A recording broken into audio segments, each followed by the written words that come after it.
नमस्कार, लय भारीमध्ये आपल्या सगळ्यांचं स्वागत। मी मान खटाव विधानसभा मतदारसंघाविषयी वेगवेगळे व्हिडिओ तयार केलेले आहेत। तिथं जयकुमार गोरे हे विद्यमान आमदार आहेत आणि त्यांचा कारभार गेल्या 15 वर्षातला कसा म्हणजे जनहित विरोधी आहे, ते कसे विघातक आहेत जनतेसाठी, अशा प्रकारचे अनेक व्हिडिओ तयार केलेले आहेत। जनतेच्याही भावना जाणून घेतलेल्या आहेत आणि त्यांच्या विरोधात महाविकास आघाडीचे प्रभाकर घारगे यांना तिकीट मिळालेलं आहे आणि हे दोन उमेदवार यांच्यात लढत होणार असली अशी जरी चर्चा असली तरी परिवर्तन महाशक्ती ही जी तिसरी आघाडी आहे, ह्या तिसऱ्या आघाडीच्या वतीने मान खटावमध्ये प्रहार म्हणजे बच्चू कडू यांच्या संघटनेचे उमेदवार आहेत। त्यांचं नाव आहे अरविंद पिसे। अरविंद पिसे माझ्याकडे आलेले आहेत आणि मी त्यांच्यासोबत या मान खटाव मतदारसंघामध्ये ते तिसरे उमेदवार म्हणून ताकदीनं पुढे येत आहेत किंवा येऊ पाहतायत, ती लढत कशी होईल या संदर्भात मी त्यांच्यासोबत चर्चा करणार आहे। तर अरविंदजी, लय भारीमध्ये तुमचं स्वागत।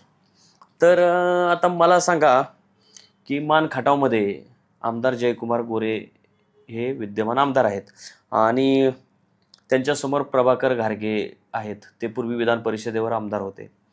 तर हे दोन उमेदवार, पहिल्यांदा ह्या दोन्ही उमेदवारांविषयी तुम्ही सांगा, काय वाटतं तुम्हाला? हे दोन्ही उमेदवार प्रचंड ताकदीचे आहेत, त्यांची राजकीय पार्श्वभूमी आहे आणि त्यांचं मोठ्या प्रमाणात असं नेटवर्क वगैरे आहे। बर, आणि मग हे चांगलं आहे ना, मग तुम्ही कशाला उभे राहिलाय?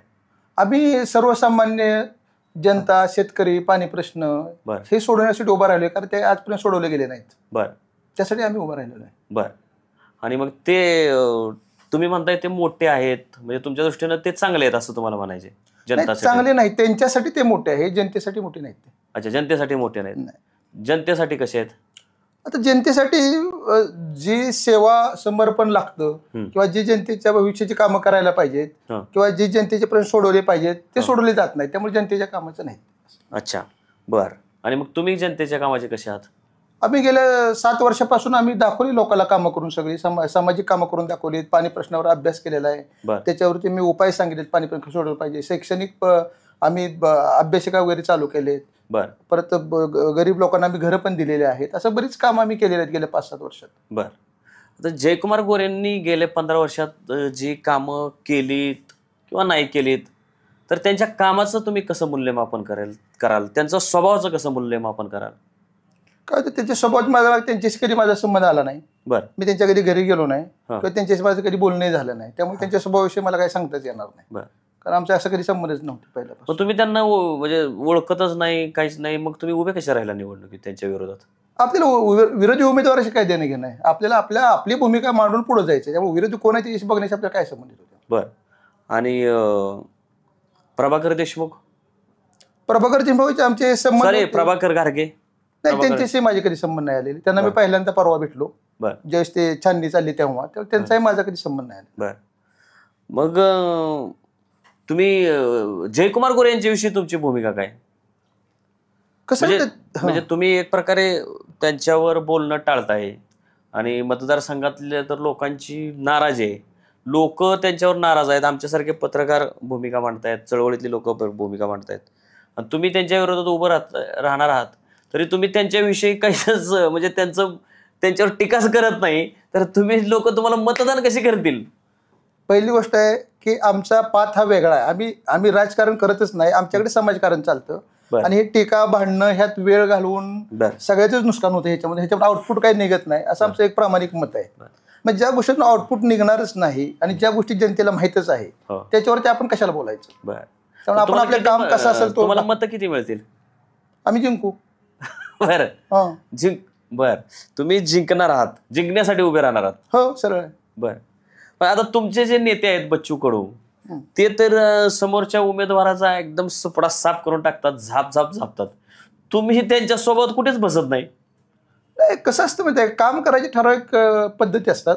मग तेच की तुमच्या साहेबांची पद्धत आहे ना, आम्ही आक्रमक आहे। आमचं काम ज्यावेळेस होणार नाही त्यावेळेस आम्ही प्रचंड आक्रमक होतो। बर, आणि ते तुम्ही बघितलंय, माझे जुना व्हिडिओ बघा, सगळे बघा, मी प्रचंड आक्रमक होतो, पण मला त्याची गरजच पडत नाही, कारण मी कायदेशीर दृष्ट्या कामं करतो, त्यामुळे माझी कामं झालेले आहेत। आणि कितीतरी काम अडवायचा प्रयत्न केला त्यावेळेस मी तहसीलदार तुमचे प्रांत अडवायची कामं केली नाही तहसीलदार साहेबाकडून किंवा कुणाकडून होतं कधी कधी की बाबा नियम दाखवले जातात आणि गरिबाची कामं अडवली जातात त्यावेळेस मी त्यांच्याशी भांडलोय दाखवले गेले 2-3 वर्षात प्रचंड भांडलोय मी मला भांडता येत नाही असं भागच नाही नाही भांडणं म्हणजे आपल्या हक्कासाठी आपल्या हक्कासाठीच भांडलो आम्ही म्हणून तर इथं एवढी कामं झाली नाही इथपर्यंत मी आलो ना मला नसतं भांडता आलं तर मला इथपर्यंत येतच आलं नसतं एवढं मोठं कॉम्पिटिशन म्हणजे ह्या कॉम्पिटिशनवर मला तिकीट दिलं याचा अर्थ काहीतरी असेल ना माझ्या तुमचं मानखटावचं विजन काय म्हणजे मानखटावच्या विकासाचं म्हणजे तुम्हाला लोकांनी काय म्हणून मतदान करावं तुम्ही काय असं वेगळं देणार आहात मतदारांना हे बघा काय देणार आहे त्यापेक्षा आम्ही गेल्या 5 वर्षात काय दिले हे सगळ्यात महत्वाचं आहे आता गेल्या 5 वर्षात बघितलं तर माझी 7 वर्षापासून माझी एक मोफत अभ्यासिका चालू आहे मसूरमध्ये एकदम चौकात अभ्यासिका तुम्ही शिक्षण क्षेत्रात काम करताय नाही म्हणजे तीच की अभ्यासिका म्हणजे शिक्षण तुम्ही मुलांना अभ्यासिका उपलब्ध करून दिली तुम्ही देशाचे खऱ्या अर्थाने चांगले नागरिक घडवतायत असं मी बोलतोय आम्ही फुले आंबेडकरांचा वारसा चालवायचा प्रयत्न करतो कारण आम्ही आता अभ्यासिका जवळ 7-8 वर्ष झाली चालू करून ते आम्ही एकदम चौकात ठेवलेले आहे मुलं मुली सगळे तिथे अभ्यास करतात आणि दुसरी गोष्ट म्हणजे ती 24 तास चालू असते गेल्या 7 वर्षात 24 तास चालू असते रात्रंदिवस चालू असते तिथं मुलं झोपतात पण रात्री आणि आतापर्यंत जवळजवळ 153 मुलाला नोकऱ्या लागल्या सरकारी त्या अभ्यासिकेमुळे नाही हे तुम्ही साहेब फार मोठी गोष्ट सांगितली आता तुम्ही म्हणजे प्रहार म्हणा किंवा बच्चू कडूचा पक्ष म्हणा हा गरिबांचा पक्ष आहे तुम्ही अभ्यासिका सुरू केली विद्यमान आमदारांनी किती अभ्यासिका सुरू केल्यात मानखटावमध्ये माझ्या माहितीप्रमाणे मोफत अभ्यासिका प्रहार एकटीच आहे माझी फक्त अख्ख्या मानखटावमध्ये आमदार जयकुमार गोरे यांनी एकही नाही केली माझ्या हिशोबात तर नाही म्हणजे मलाही माहित नाही माझं लक्ष नाही मला म्हणजे माझ्या हिशोबात नाही कुठं कारण मसवडच फक्त अभ्यासिका चालू आहे मग ते काय करतात आता सांगितलं ना तुम्हाला माझा पहिल्यापासून स्वभाव असा आहे की मी विरोधकाचा जास्त अभ्यास करत नाही अभ्यासिका हे करणं शिक्षण क्षेत्रात काम करणं ही चांगली गोष्ट आहे तुम्ही चांगलं हे करताय ते शिक्षण क्षेत्रात त्यांनी मायने कॉलेजला एक काम केलंय तुम्हाला माहिती आहे काय केलंय मायनीला माहिती आहे का त्या मेडिकल कॉलेजमध्ये नाही काहीतरी ऐकलं होतं पाठीमागं काहीतरी तुम्हाला माहित नाही प्रॉब्लेम झालेले ऐकले काय झाले प्रॉब्लेम त्याविषयी तुमची काय भूमिका आहे नाही असं व्हायला नाही पाहिजे कसं सरळ भूमिका आहे हो का आम्ही सर्वसामान्यांचे प्रश्न घेऊन भांडणारी माणसं आहे बरोबर आहे आम्ही आमच्या प्रश्न कसे मार्गी लागतील हे बघतो बरोबर आहे आता ते बी एका सामान्य व्यक्तीने देशमुख नावाचे जे महिनीचे ग्रस्त होते ते मेडिकल क्षेत्रातले वैद्यकीय क्षेत्रातले गोरगरिबांना सेवा देतात त्यांनी ते सुरू केलेलं कॉलेज होतं बरोबर ना तुम्ही समजलं म्हणजे तुम्हाला माहित नाही का नाही मला ते एवढं माहित नाही त्याच्याविषयी असं कसं काय आता ते प्रचारातला मुद्दा आहे ना महत्वाचा देशमुख साहेबांनी ते कॉलेज होतं आणि ते काहीतरी त्यांच्या भाऊंच्या ह्याने विकत घेतलं असं मी एवढं ऐकलं हो आणि मग ते त्याच्यावरनं वाद झाले आणि त्या देशमुख कुटुंबांना बिचारांना ईडी मागे लावली ते पण माहित आहे तर हे तुम्हाला चांगलं वाटतंय का अर्थातच चांगलं नाही त्यानंतर त्यांनी बिलं ते मृत लोकांच्या नावावर बिलं काढली उच्च न्यायालयाने त्यांना फटकारलेत त्यांना जयकुमार गोरे यांना त्यांच्या म्हणजे त्यांच्या बॉडीला तर हे कसं वाटतं तुम्हाला हे अर्थातच वाईट आहे कारण गुन्हे कोर्टाने दाखल करायला सांगितले वगैरे रॉंग आहे नाही तर त्यांच्यावर लय 5-25 गुन्हे आहेत की हो गंभीर गुन्हे आहेत मारहाणीचे गुन्हे आहेत हाफ मर्डरचे गुन्हे आहेत का बरं वाटतंय की 25 म्हणजे चांगली माळ आता कसं असतं माहिती आहे गुन्ह्यांची माळ हा प्रश्न जनतेचा असतो मतदाराचा असतो लोकांचा असतो तुम्हाला महत्त्वाचं मी त्यातच आहे ना कशात मतदार जनता आता फक्त एक उमेदवार आहे पण सर्व लोक ज्यावेळेस एखादी गोष्ट चॉईस करतात मतदार त्यावेळेस आपण काय करणार सगळ्या मतदाराचा हा प्रश्न असतो की कोणाला निवडून द्यायचं कशा गोष्टीला महत्व द्यायचं अनेकांना माहित बी नव्हतंय आम्ही थोडासा असा कसा विचार करतो की आपण आपलं काम आहे ते कसं चूक करता येईल आपल्याला भरपूर काम आहे म्हणजे आपल्याला असं होतं की आम्ही ज्यावेळेस कामाला बसतो ना त्यावेळेस आमच्याकडे 4-4 वाजेपर्यंत आम्हाला जेवायला मिळत नाही इतकी गरीब माणसं आमच्या ऑफिसमध्ये आलेली असतात त्यांना पेन्शनची कामं असतात विधवा बायकाची कामं असतात म्हाताऱ्या माणसाची कामं असतात आणि मग ह्या गोष्टीकडे आम्ही वेळच देत नाही थोडक्यात सांगायचं म्हणजे आम्ही विरोधकाकडे बघत नाही आपलं काम काय टार्गेट आपलं ते पूर्ण काय एवढंच आम्ही प्रयत्न करतो त्यामुळे विरोधकाचा आम्ही जास्त अभ्यासच करत नाही त्याच्याविषयी आम्ही बोलत पण नाही जास्त आपण विरोधकांचा अभ्यास करत नाही हे चांगली गोष्ट आहे की तुमचं अपयश आहे का तुमचे मधला उणीव आहे आता माझ्यासाठी एक गोष्ट आहे माझं काय म्हणणं आहे ज्यावेळेस तुम्ही विरोधकाची अभ्यास करता, जर विरोधक ताकदवार असाल तर तुम्ही घाबरता, विरोधक जर कमजोर असेल तर तुम्ही बिंदास राहता, आणि दोन्ही दृष्टीने आपल्या शरीरात घातक आहे.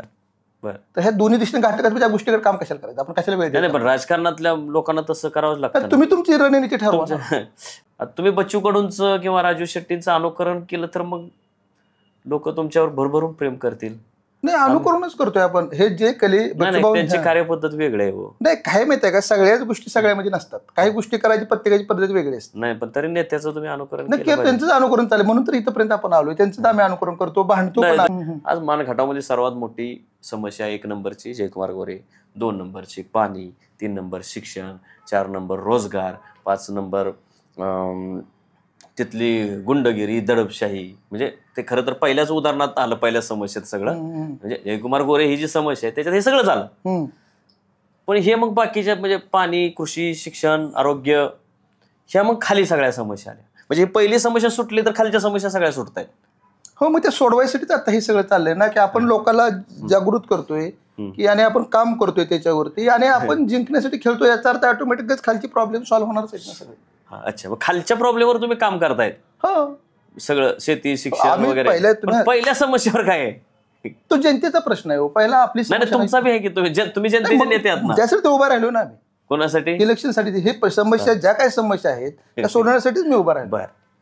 अच्छा, बरं. मग आता प्रभाकर घारगे कसे वाटतायत? प्रभाकर घारगेंबद्दल काय मत आहे तुमचं? प्रभाकर घारगेंशी काय माझा फारसा संबंध कधी आला नाही, ते तुम्ही अगोदरच बोललात. पण म्हणजे ते मतदारसंघासाठी चांगले आहेत, वाईट आहे, कमकुवत आहेत, काय? माझ्या हिशोबाने कमकुवत आहेत. बरं. आणि जयकुमार गोरे? ते पण कमकुवत आहे माझ्या हिशोबाने. अच्छा, म्हणजे जयकुमार गोरे कमकुवत आहेत, प्रभाकर घारगे बी कमकुवत आहेत. मजबूत मग उमेदवार आम्ही आहे ना. अच्छा, म्हणजे हे दोघे कमकुवत आहेत, तुम्ही मजबूत. मजबूत आहे सर. आपण मतदाराच्या चष्म्यात बघा तुम्ही. हो, नाही, मी तेच बघतो. मी येतोय त्याकडे, मतदाराच्या चष्म्यात. नाही, मी त्याकडे येतोय. तुम्ही मजबूत आहात म्हटल्यानंतर मला काहीतरी आशा, म्हणजे काहीतरी आकांक्षा हे झालं की म्हणजे तुम्ही काहीतरी मतदारांसाठी करताय असं, म्हणजे पहिली हिंट मला मिळाली ह्या मुलाखतीत. तर आता तुमचं जे मजबूती आहे तुमची, म्हणजे उमेदवार म्हणून मजबूती, तर ह्या मजबूतीचे काही मुद्दे मला सांगा, आणि ते तुम्ही कसं मतदारांसाठी किंवा मानखटावच्या विकासासाठी फायदा करून देणार आहात? आता सगळ्यात जर जिव्हाळ्याचा प्रश्न बोलला तर पाणी प्रश्न आहे, त्याच्या सुरुवातीला बोललंच पाहिजे. हो. आता पाणी प्रश्नाबाबत मी तुम्हाला एक थोडंसं 5-10 मिनिटात बोलतो, माझी जी वैचारिक पातळी आहे त्याप्रमाणे. हो. आता मानखटावचा भाग आहे तो जमिनीपासून वॉटर लेवल पासून 850 मीटर वरती आहे. बरोबर, पहिली गोष्ट. आपण त्याच्यामध्ये ते मानखटावमध्ये पाणी आणण्यासाठी आपल्याला जवळजवळ 850 मीटर ते पाणी उचलावं लागतं. ते आपण 2 टप्प्यात उचलतो. बरोबर आहे. पहिल्या टप्प्यात जवळजवळ 11 पंप आहेत, दुसऱ्या टप्प्यात 9 पंप आहेत. पहिल्या ते 2000 हॉर्सपॉवरचा एक पंप आहे, आणि दुसऱ्या टप्प्यात 9 पंप आहेत. ते जवळजवळ माझ्या हिशोबाने 2000 हॉर्सपॉवरचेच आहेत. ते 6 पंप चालू केल्याशिवाय ते पाणी आपल्या मानखटावपर्यंत येत नाही. म्हणजे एकूण आपल्याला 20 पैकी 15 पंप चालू केल्याशिवाय पाणी मानखटावपर्यंत येत नाही. हा पहिला प्रॉब्लेम. उरमोडीचं पकडा. आपल्याकडे 3 योजनेचं पाणी येतं. उरमोडीचं 6.5 TMC आहे आपल्याला, जे कटापूरचं 3.17 TMC आहे, आणि टेंबूचं 2.5 TMC आहे. असं मिळून टोटल आपल्याला 12 TMC पाणी मिळतं. बरोबर. तर हे सगळं पाणी एका लेवलचंच आहे. तर ते उचलायला आपल्याला जवळजवळ एका TMCला 11 कोटी खर्च येतो, लाईट बिल आणि इतर खर्च मिळून. आता 11 कोटी पैकी आपण शासनाची काही सुविधा आहेत त्याप्रमाणे त्यातले आपण 19% रक्कम तुम्हाला स्वतःची भरली तर बाकी 81% रक्कम सरकार भरतं. बरोबर. म्हणजे कुठल्याही परिस्थितीत आपल्याला 1 TMC पाणी उचलायला जवळजवळ 2.5 कोटी रुपये भरायला लागतातच. बरं, 1 TMC पाणी उचलायला 2.5 कोटी रुपये म्हणजे आपले लोकांचे आणि बाकीचे सरकारचे, म्हणजे एकूण 11 कोटी लागतात. त्यातले 2.5 कोटी आपले आणि 11 कोटी बाकीचे उरलेले सरकार भरतं. पण ते पैसे लागतात आपले, म्हणजे पाणी वापर संस्था. एक पाणी वापर संस्था नावाचा प्रकार आहे ना? हो, आहे की.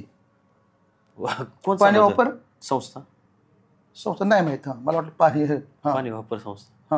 मग हे पाणी कोणाच्या माध्यमातून पोहोचतं लोकांपर्यंत? पाणी जे प्रत्येकाला जो वाटा दिलेला आहे त्यानुसार तो वाटा येतो, आणि तुमचं जे त्याला लाईट उचलायचे बिल असतं ते आपण भरायचं असतं शेतकऱ्यांनी. आणि त्याच्यानंतर ते पाणी वापर संस्थेच्या माध्यमातूनच होतं ना. ते ऍक्च्युअली इन्व्हेस्टिगेशनचा विषय. आपण इलेक्शन नंतर त्याच्यात लय मोठा घोटाळा आहे बरं. मी प्रेक्षकांनाही सांगतो की हे जे काय पाणी आणलं जे ढोल वाजवतायत ना, त्यात मध्ये लय मोठा घोटाळा आहे. आता हे सगळं इन्व्हेस्टिगेशनचा विषय आहे. आपण इलेक्शन नंतर मी त्याच्यात खोलात जाईन.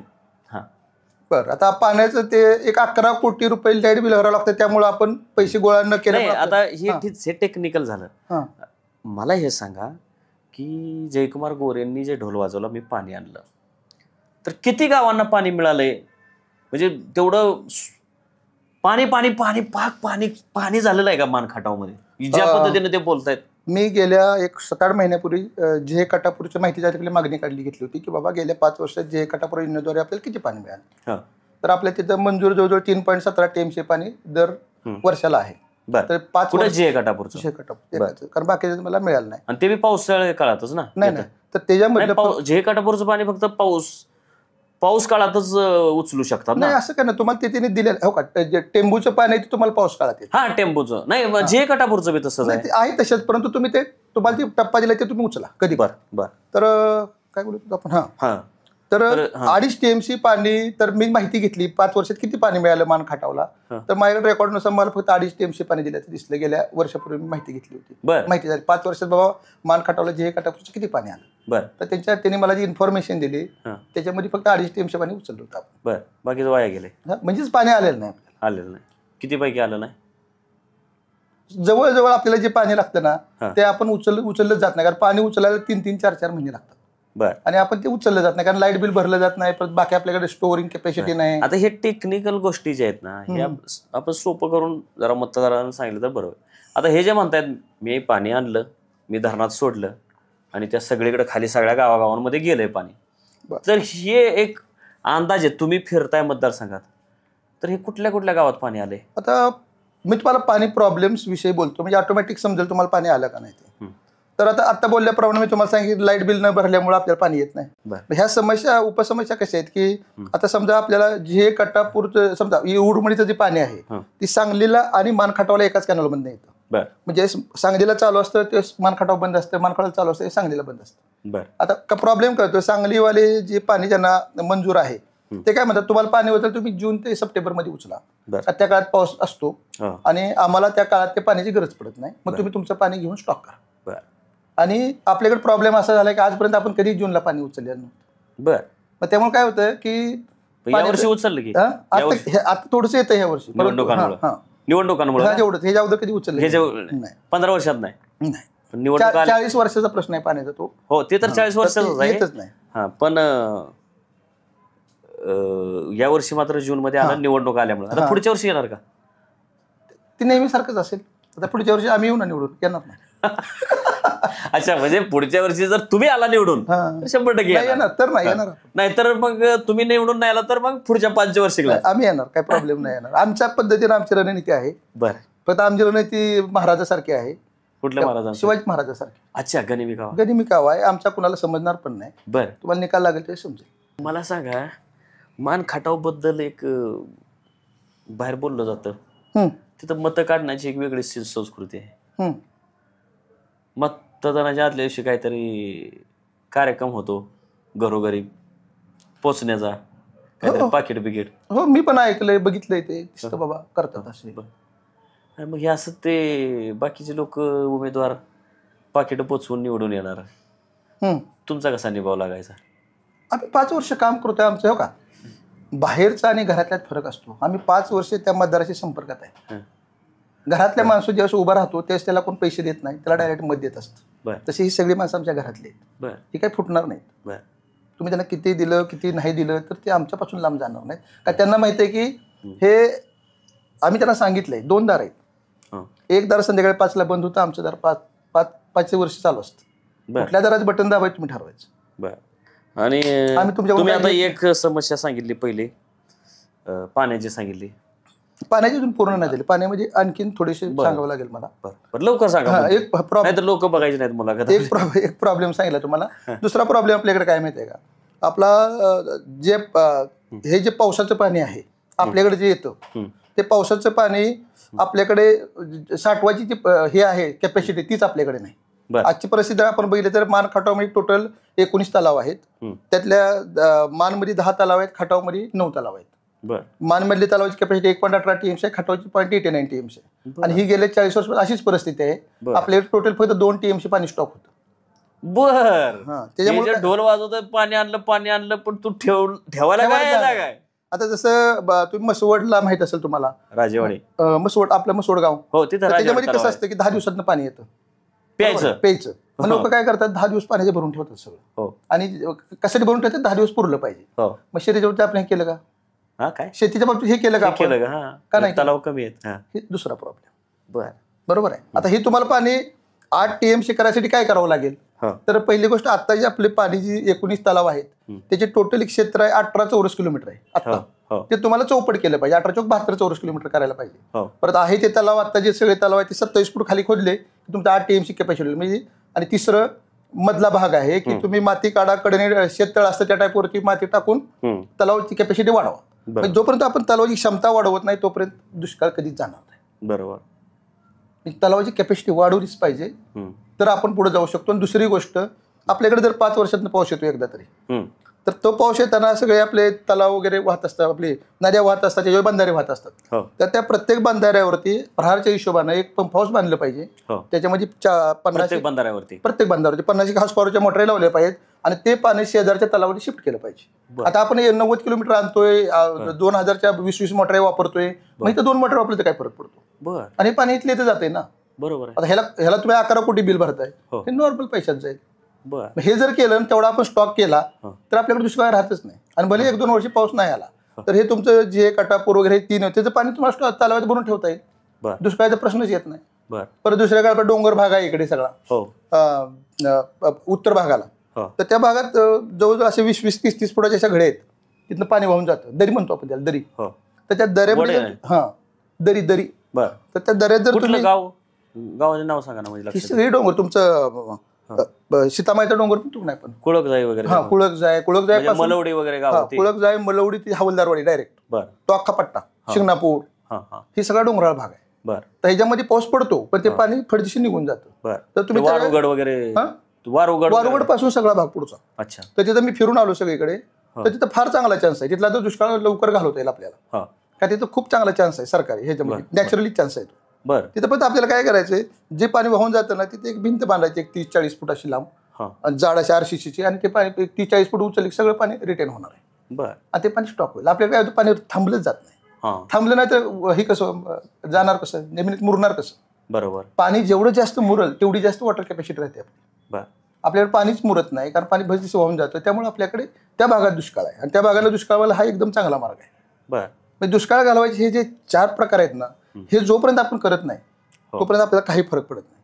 आणि जमिनीचं जर बघितलं आपल्याकडे, जमिनीचं प्रमाण, तर आपल्याकडे जवळजवळ मानचं सांगतोय, मानचा मी अभ्यास केला, मान खाटाव सेमच आहे. तर मानमध्ये जवळजवळ आपल्याकडे 1.5 लाख हेक्टर जमीन आहे टोटल. त्यातली 75,000 हेक्टर जमीन आहे. कितीला काय? 1.5 लाख हेक्टर मानमध्ये. खटावमध्ये 1400च्या रेंजमध्ये, थोडासा कमी आहे मानपेक्षा. तर त्याच्यापैकी जवळजवळ 75,000 हेक्टर जमीन ही तुमचं रस्ते, डोंगर आणि घरामध्ये गेलेले आहे, आणि 75,000 हेक्टर ओलिताखाली येऊ शकते.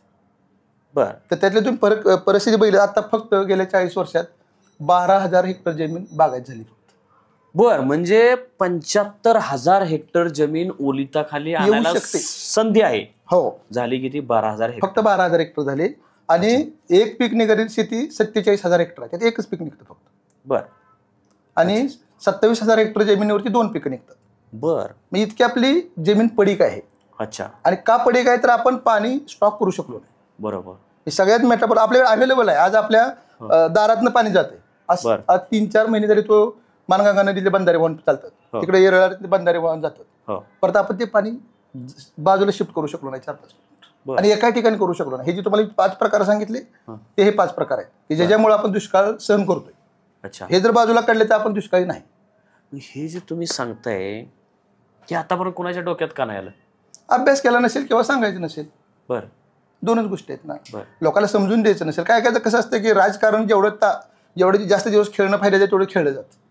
हे जयकुमार गोरेंना माहित आहे का, मान तालुक्यामध्ये 1.5 लाख हेक्टर जमीन आहे, त्याच्यापैकी 75,000 आहे ती ओलिताखाली येऊ शकते, प्रत्यक्षात फक्त 12,000 हेक्टर जमीन ओलिताखाली आहे.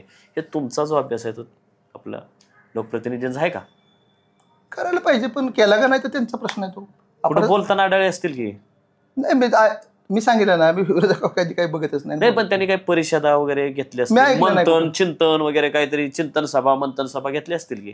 आता मला तर ह्यातलं काय माहिती नाही, कारण मी तर कधी ऐकलं नाही. नाही ऐकलं? नाही. मग सभा कशासाठी घेतात? फक्त फैरी झाडायला आरोपांच्या? कसं असतं, प्रत्येकात राजकारण करायची पद्धती वेगळी असते. आता माझी पद्धत अशी आहे की लोकांना जागरूक करून मतं घेणं. आता आणखी एक थोडीशी गोष्ट सांगतो तुम्हाला. आपण मान खटाव म्हणजे लोकसंख्या 3,75,000 आहे. बरं. एक माणूस दिवसाला 100 लिटर पाणी वापरतो. 100 लिटर. बरं. दिवसाला 3,75,00,000 लिटर पाणी आपण वापरतो. बरं. ह्याचा वर्षाचा हिशोब होतो 0.6 TMC. मी 2 अंजली तलाव भरतील. बरं. हे नुसतं लोकांना प्यायला? पेज नाही, प्यायचं आणि आंघोळीचं. वापरायचं. म्हणजे 2 अंजली तलाव भरतील एवढे 0.6 TMC पाणी वापरासाठी वापरातलं. आता हिच्यावर तुमची 10,000 एकर जमीन एक पीक निघू शकतं. बरोबर आहे. आता हे पाणी ह्याच्यावर तुम्ही कसलंच, म्हणजे ज्या मी गोष्टी सांगतो ना त्यावर कधी कामच केलं गेलं नाही गेल्या 40 वर्षात. जे तुम्हाला मी आज कधीच केलं गेलं नाही. बरोबर. ह्याच्यावर काम केल्याशिवाय आपण पुढे नाही जाऊ शकत. आता ह्याच्यावर काम काय केलं पाहिजे? समजा आता एक आमचं एक वडूज गाव आहे असं समजा. तर वडूज गावातनं जे सगळं वापरलेलं पाणी आहे ते तुम्ही असं सोडून दिले. बरोबर आहे. मग काय होतं, ते पाणी वाहतं, ते गटर तयार होतं, वास येतो आणि पाणी परत त्यातलं 2-3 फूट मुरतं आणि वर वाहून जातं, मच्छर होतात, लोकांना त्रास होतो. आता हे सगळं पाणी तुम्ही जर एकत्र गोळा केलं आणि एक चेंबर बांधलं, त्या चेंबरमध्ये ते पाणी सोडलं आणि ते चेंबरमध्ये कसं सोडायचं? गाळण्यासाठी. गाळल्यानंतर ते शेजारी एक विहीर खोदायची 20 फूट खाली आणि त्या विहिरीत ते पाणी सोडून द्यायचं. होईल काय की तुम्ही एक बादली पाण्याने आंघोळ केली, एक बादली पाणी जमिनीच्या खाली 20 फूट गेलं, मग ते पाणी हळूहळू वाहून कुणाच्या विहिरीला स्वच्छ होऊन मिळेल. इतकं एक लक्षात घ्या, आपल्याकडे गरिबी दुष्काळी पाण्याची, तर त्याच्यावर तुम्ही थेंब थेंब विचार केला पाहिजे. बरोबर. जोपर्यंत तुम्ही तो करत नाही ना तोपर्यंत काही उपयोग होणार नाही. किती शब्द द्या, आपण हे जे मी 5 तुम्हाला पॉईंट सांगितले, हे पॉईंट ज्या दिवशी आपले पूर्ण होतील त्या दिवशी मान दुष्काळात बाहेर पडलेला असेल. 100%. ओके. आमची गॅरंटी. हा प्लॅन तुमचा आहे आणि तुमचा प्लॅन ब्लू प्रिंट दिली मी सगळ्यांना. हे प्रहारचं हे कामच आहे.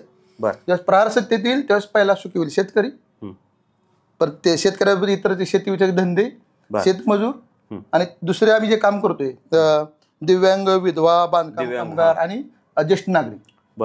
आता ह्याची पण एक कॅल्क्युलेशन आहे.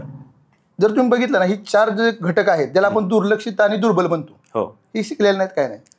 जवळजवळ तुमचे ज्या हे आहेत विधवा बायका ह्या जवळ 60% आहेत. 7% लोकसंख्या आपल्या मान खटावमध्ये विधवा महिलांचं प्रमाण इतकं प्रचंड आहे. हो, नाही आहे ती कॉमन प्रमाण आहे, ते सगळीकडे. दिव्यांगाचं प्रमाण 5% आहे. अपंगाचं. तुमचे ज्येष्ठ नागरिकाचं प्रमाण जवळजवळ 15% आहे. आणि बांधकाम कामगार प्रमाण 12% आहे. ही इफेक्ट जवळजवळ 42% होतो टोटल लोकसंख्येच्या. आणि त्याच्या आम्ही गेल्या 7 वर्षापासून काम करतोय. हे आमची ताकद आहे. बरोबर. ह्याच्यावर आम्ही निवडणूक लढवतोय. अपंग, विधवा, वृद्ध आणि बांधकाम कामगार ह्यांच्यासाठी आम्ही काम करतो गेले 7 वर्ष. आणि हे आमच्याशी प्रामाणिक आहेत. जोडले गेलेले आमचं म्हणजे नेट असे संबंध आहेत ना त्यांच्याबरोबर. का ते आमची ताकद आहे. आणि त्या ताकदीच्या जोरावर आम्ही खेळतोय, कारण त्याला माहिती आहे की गेले 5 वर्ष पण हे काम करतोय, ते पुढे काम करणार आहे. आता ह्याच्यातले जर संजय गांधी निराधार योजनेचा जर विचार केला तर बच्चूभाऊच्या मतदारसंघात 60,000 लोकांना पेन्शन मिळते. 60,000. आपल्या मतदारसंघात आपल्याकडे 20,000 आहे. बापरे, एवढे कमी कसं काय? काम नाही ना केलं त्याच्यावरती. म्हणजे कसं असतं माहिती आहे का, सर्वसाधारण लोकांची कामं करण्याचा तुम्हाला एक माणसं पाहिजे तशी. बच्चूभाऊ कसं करतात, सर्वसाधारण लोकांसाठी काम करतात. त्यामुळे ते ऑफिस जसं आता आम्ही मसवडचं ऑफिस उघडलेलं आहे. आपले लोकप्रतिनिधी कोणासाठी करतात? कंत्राटदार, वाळू चोर, अजून कसं असतं, जे त्याचे काम करायची एक पद्धत आहे. म्हणजे त्याची विनिंगची पद्धत असते. आपण विनिंग कसं व्हायचं त्या पद्धतीने ते विनिंग खेळतात. माझी विनिंगची पद्धत वेगळी आहे. मला विनिंग कसं व्हायचं, तर मला ह्या लोकांना मदत करून विनिंग व्हायचंय. आता मला सांगा की तुम्ही सांगितलं की बच्चू भाऊ कसे गोरगरिबांना मदत करतात आणि त्यामुळे ते निवडून येतात, आहे की नाही? म्हणजे 60,000 निराधार लोकांना जर ते पेन्शन मिळवत असतील तर त्याचे 60,000 मतदार झाले ना. हो, होतं की, आहे की नाही? म्हणून ते पडत नाहीत कधी. तर ह्या निराधारांसाठी आपल्या मान खटावमध्ये असं काय काम, म्हणजे त्यात गाव लेवलला कोणी एखाद्या कार्यकर्त्याने केलं तर केलं, पण जे आमदार म्हणून, लोकप्रतिनिधी म्हणून जे करायला पाहिजे ते काय होत नाही. परंतु या उलट कंत्राटदार, वाळू माफिया हे लोक, ह्यांचा मात्र फार काळजी घेतली जाते. आणि मग ते लोक गावचे म्हणजे गावटगेच असतात ते. मग ते दादागिरी करणे, हे करणं, ते करणं. आम्ही तर मान खटावमध्ये भरपूर शिव्या खाल्ल्या. आज कराडामध्ये तुमच्या समोरच आम्हाला बघितलं, तुमच्या समोरच झालं ना मारहाणीचं. म्हणजे हे जे गुंडगिरीचं जे कल्चर हो कल्चर हे होतंय, वाढतंय. म्हणजे कराडचा भाग काय आपला तिकडचा नाही, परंतु आता हे आमच्यासारख्या पत्रकारांना, उच्च विद्याभूषित लोकांना, विचारवंत लोकांना, चळवळीतल्या लोकांना याचा सामना करावा लागतो. हो बरोबर. तर हे प्रमाण टाग्यांचं बी जास्त आहे तिथं मानखटावमध्ये. त्या समस्येवर तुमच्याकडे काय प्लॅन आहे? ह्या समस्येवरती आता तुम्हाला मी सांगितलं, तुम्ही लोकप्रतिनिधी तुम्हाला जसा पाहिजे त्याला मतदान तुम्ही करा. तुम्हाला कसा माणूस पाहिजे. बरोबर आहे का? आम्ही पण आम्ही दाखवलं आम्ही कसे आहोत. तुम्ही आमदार झालं तर अशी टगे निर्मिती कराल का? ते आमचं कामच नाही ना. आमचं काम लोकांना मदत करणं आहे. टग्यांचं काय व्हायचं? ते ऑटोमॅटिक होईल कमी. वाळू चोरांचं काय व्हायचं? ते होईल ना कमी. काय आहे ती कायदे आहेत ना, वापरले तर होईल सगळ्या गोष्टी. म्हणजे बरं, तुम्हाला समजा मतदान जर केलं लोकांनी, तर तुम्ही हे टगे, वाळू चोर, हे गुंड वगैरे असं गुंडगिरी करणारे गावोगावचे टगे, ते प्रमाण कमी करण्यासाठी प्रयत्न करणार? हो, तर का नाही करणार. सर्वसाधारण लोकांना ज्या काही अडचणी आहेत त्या आपण दूर केल्याच पाहिजे, ज्याच्यामुळे सामाजिक अर्थव्यवस्था किंवा सुव्यवस्था बदलते. ह्याच्यावर तुम्हाला काम करावंच लागेल ना. तुम्ही लोकप्रतिनिधी आहे, तुमचं ते काम आहे ना. जे काही ज्याला अन्याय होतोय त्याच्यावर न्याय मिळवून देणे तुमचं काम आहे ना. तर तुम्ही लोकप्रतिनिधी झाला कशाला? बरोबर. हे सगळं तुम्हाला माहित पाहिजे ना की आपण लोकप्रतिनिधी झालोय म्हणजे फर्स्ट नागरिक असता तुम्ही. तुम्ही प्रत्येक लोकांच्या प्रश्नाला उत्तर दिले पाहिजे, त्यांना साथ दिली पाहिजे, समोर गेले पाहिजे, सोडवले पाहिजे, तर ती प्रॉब्लेम सॉल्व्ह होतील ना. प्रत्येक प्रश्नात तुम्ही डिपोर अभ्यास केला पाहिजे. बरं, आता आपली मुलाखत आपण आटोपती घेऊया. शेवटचं तुम्हाला आणखी काही उरलं असेल सांगायचं, जे तुम्हाला सांगायची इच्छा असेल, अजून मतदारांशी तुम्हाला सुसंवाद साधायचा असेल तर अजून काही मुद्दे असतील तर सांगा, म्हणजे आपण मुलाखत संपूया. मतदारांना मी एवढीच विनंती करेन की आम्ही एक स्वच्छ चारित्र्याचे निष्कलंकित म्हणून मी एक उमेदवार आहे, उच्च शिक्षित आहे आणि मी गेल्या 7 वर्षापासून कॉन्स्टंटली समाजसेवा करतोय. कुठल्याही प्रकारचं कुणाकडून 1 रुपया न घेता मी माझं काम करतोय. मी पाणी प्रश्नावरती प्रचंड अभ्यास केलेला आहे आणि हा दुष्काळ कसा घालवायचा यावर माझे विचार मी आता पण मांडलेत, काही माझ्या फेसबुकवरती आहेत. शैक्षणिक बाबतीत मी फार काम करतोय. माझ्या हिशोबाने अशीच ज्या पद्धतीने मी काम करतोय ते प्रचंड प्रमाणात वाढावं आणि मेडिकली पण लोकांना, वैद्यकीय पण तशीच मदत मिळावी. आज जर माझ्या हातात काही नाही तरी मी एक समजा 50 लोकांचं काम करतोय. मी जर नियुक्त केलं ते 500 लोकांचं काम होईल आणि हे सर्व काम दिनदुबळ्या लोकांचं किंवा अशा लोकांचं हे काम आहे की ज्याला कोण मदत करत नाही. तर तुम्ही मला प्रचंड बहुमतानं निवडून दिलं तर मला हे काम करणं सोपं जाईल आणि माझं चिन्ह बॅट आहे, तर बॅटला तुम्ही मतदान करून निवडून द्यावं. म्हणजे तुम्ही समोरच्याला चौकार मारू देणार नाही? हा सर, त्यासाठी आम्ही पूर्ण तयारीत आहे. नाही, कुणी म्हणते की आता भाऊ चौकार मारणार, पण बॅट तर तुमच्या हातात आहे, ते कसे चौकार मारणार? चांगला बॉल येईल तो मारल. मला चांगला बॉल मला ते कसे मारणार? बॅट तर तुमच्याकडे आहे. हा, तो प्रश्नच आहे. ते काय आम्ही मारणार? कमळ हातात घेऊन काय तुम्ही चौकार मारू शकत नाही? तर फार छान वाटलं अरविंदजी तुमच्याशी गप्पा मारून आणि मला फार आनंद वाटला. मला माहित नव्हतं की तुमचा पाणी प्रश्नावर इतका चांगला अभ्यास आहे. मानखटावमध्ये किती जमीन आहे, किती % जमीन आहे, किती हेक्टर जमीन आहे, त्यातली म्हणजे ओलिताखाली किती जमीन आहे, किती जमीन ओलिताखाली येऊ शकते, त्यानंतर पाणी आणण्यामध्ये काय समस्या आहेत, पाणी आणण्यासाठी किती खर्च येतो, पाणी आणण्यामध्ये काय चुका आहेत, पाणी साठवण करण्यासाठी आपल्याकडं भांडीच नाहीत, म्हणजे तलाव वगैरे नाहीत, तर पाणी ठेवणार कुठं साठवून. आणि असं सगळं पाण्यातला जो काही गळकेपणा आहे तो पाण्यातला गळकेपणा तुम्ही सांगितला, प्रेक्षकांना भावेल अशी आपण अपेक्षा करू. म्हणजे मानखटावमध्ये तुकडं टाकण्याची म्हणजे मतं मिळवायची असेल तर तुकडं टाका आणि मतं मिळवा, हे असलं गलिच्छ खादाड संस्कृती वाढत चाललेली आहे. आणि याच्यामध्ये एक सज्जन माणूस, एक चांगला माणूस, चळवळीतला माणूस, बच्चू कडू यांच्या चळवळीतला माणूस काम करतोय, ही चांगली गोष्ट आहे. मी तुम्हाला शुभेच्छा देतो की लोकांनी, मतदारांनी तुम्हाला भरभरून मतदान करावं आणि आपल्या मानखटावमध्ये दुसरा बच्चू कडू तयार व्हावा अशी आपण आशा व्यक्त करूया. धन्यवाद. अशाच आणखी महत्त्वाच्या घडामोडींसाठी लयभारीच्या YouTube आणि Facebook पेजला लाईक, शेअर आणि सबस्क्राईब करा.